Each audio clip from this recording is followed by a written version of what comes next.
The idea that a mother can lift a car to save her child is often dismissed as pure adrenaline or urban legend, but Joe Bandel's The Shock Absorber method suggests this isn't some mystical outlier. Instead, it's a glimpse into a reservoir of power that we all possess but almost never touch. Bandel, drawing heavily on the work of Pavel Tsatsouline, a former Soviet Special Forces instructor who essentially revolutionized kettlebell training in the West, argues that in our day-to-day lives, we are only utilizing about 5 to 10% of our muscular potential. The remaining 90% isn't missing, it is just dormant, waiting for a specific kind of ballistic shock to fire the nerves and wake it up. This concept of the shock absorber isn't just about physical strength, though. It's a framework for psychological, emotional, and even spiritual expansion through intentional spikes of intensity. It is a fascinating neurological perspective because it shifts the focus from building more muscle to better utilizing what you already have. Pavel Tsatsouline's core philosophy, which Bandel adapts here, is that strength is a skill. It is about the nervous system's ability to recruit motor units. Most of the time, our brain acts as a governor, limiting our output to prevent us from literally tearing our muscles off the bone. But Bandel takes this physiological principle and applies it to the entire human experience. He posits that our minds, emotions, and spiritual lives are also operating under these governors.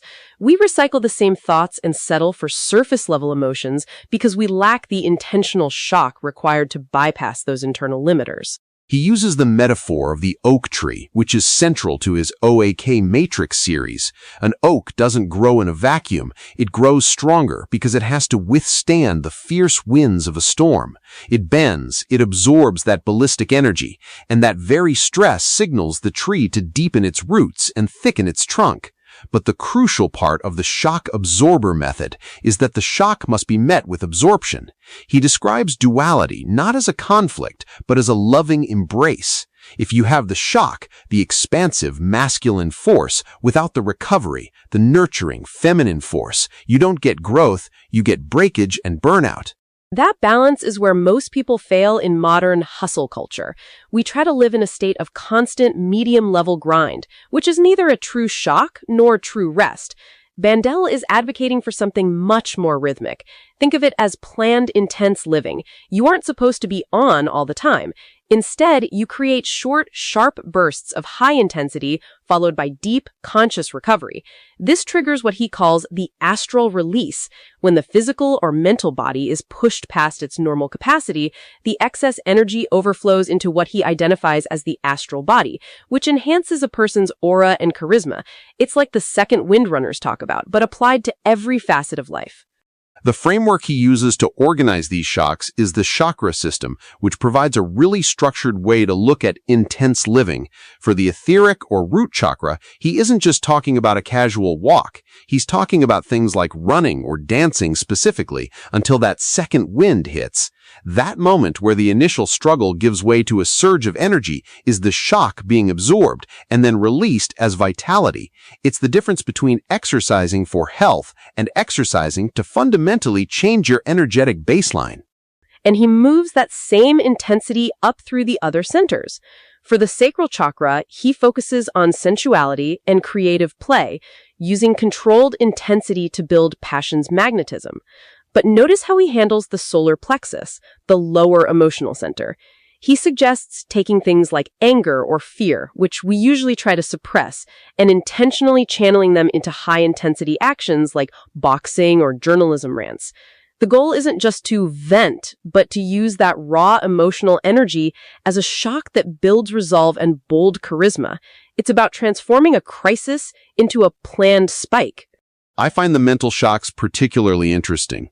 For the throat chakra, the concrete mental, he suggests shocking the system with entirely new, dense information or complex riddles for 30 minutes a day. And for the third eye, the abstract mental, it's about debating paradoxes or solving puzzles that require an aha leap. It's almost like HIIT training for the brain. You aren't just thinking, you're trying to force a neural breakthrough by presenting the mind with something it can't solve with its current patterns. The methodology here relies on the idea that these shocks must be intentional. If you don't plan your shocks, Life will provide them for you in the form of crises, and when a shock is unplanned, we tend to go into a defensive, broken state rather than an absorptive state. By scheduling an hour or two of high-intensity living across these different categories throughout the week, you're essentially vaccinating yourself against the chaos of the world. You're training your system to see intensity as a nutrient for growth rather than a threat.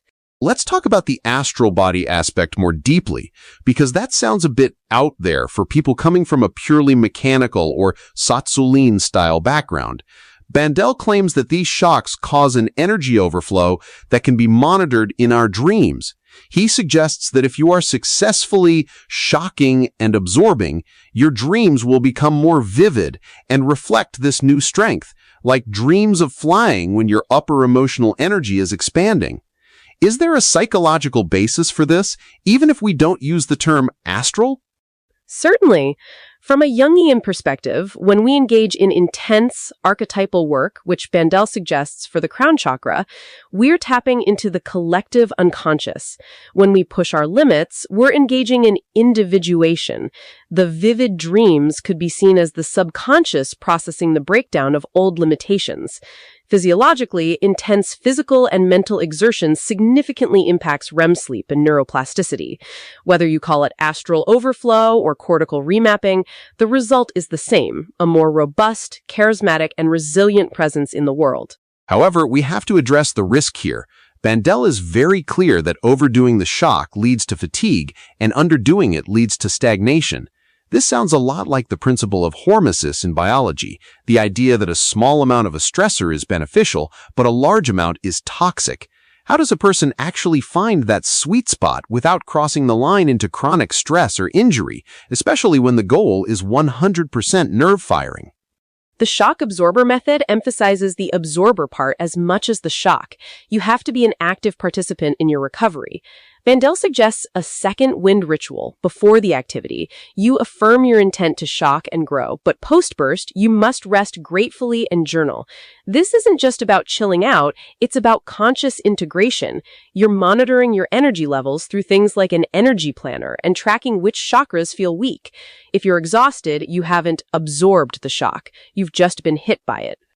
It's also interesting that he recommends doing this with a partner shock share, like a high-intensity debate for the abstract mental energy. It moves the practice from a solitary internal grind to a relational dynamic. It's that duality again, the interplay between two people creating a shared field of energy that neither could reach alone. It reminds me of how athletes perform better in a stadium than they do in an empty gym. Exactly. The presence of the other acts as a catalyst for a higher level of intensity. But even if you're alone, the goal is to visualize your progress like the rings of an oak tree. Each shock is a new layer of growth. The most profound takeaway is the shift in perspective. Instead of trying to avoid intensity or stress, we should be seeking specific, high-quality versions of it. We are essentially under-eating when it comes to experience. We are starving our potential by staying in that 5 to 10% comfort zone. It's a call to move away from the grind, which implies a slow wearing down of the self, and towards spikes, which implies a rapid building up. Bandel's vision is that by the end of this process, you aren't just stronger, you're magnetic. You have this inclusive charisma that comes from the soul chakra work, where you've shocked yourself into realizing the interconnectedness of everything. It's an ambitious roadmap for personal evolution. It turns the mundane into a pathway for the extraordinary. You don't need a crisis to perform like the mother lifting the car. You just need the discipline to plan your own storms and the wisdom to know how to bend and grow from them. It's about becoming the oak tree that doesn't just survive the wind, but actually uses the wind to reach higher toward the sun. If we look at the historical context of these ideas, they are a synthesis of ancient energetic traditions and modern strength science.